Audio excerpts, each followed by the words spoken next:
So we have the no cause and just cause. How many people know how many no fault just cause reasons are there? Anyone? Like, pick a number. 10. Anyone else? 5. Anyone else? 3. 1,900.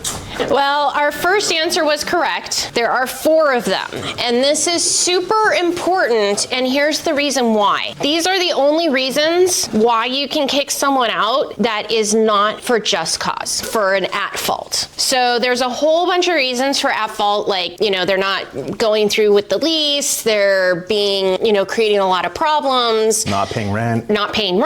Being a nuisance, things of that nature. But you only have 4 reasons of no fault. Do you see a big one on here, or not on here, I should say, that all of you pretty much call me about every day? Wanting to sell? Yeah. Maybe? So selling is not part of one of the reasons. It is just these 4 reasons that you can kick someone out for no fault. And that means, though, that you have additional requirements and relocation that you have to deal with that. After Dawn, hold your questions. I'm the only one who can ask questions. My hand at least. Thank you.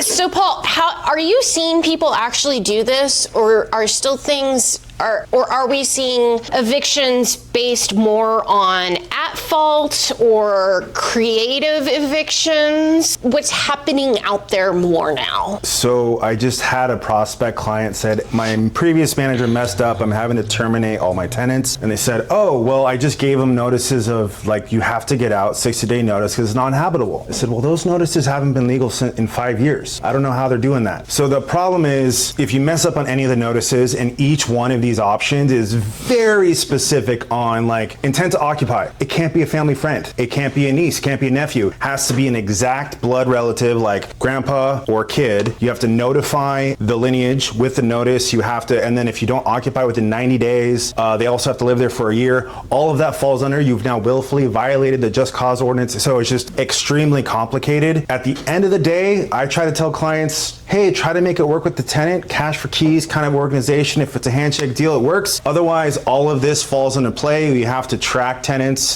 given the offer to come back. And there's so many nuances on all of these. Each one of them is a way to mess up.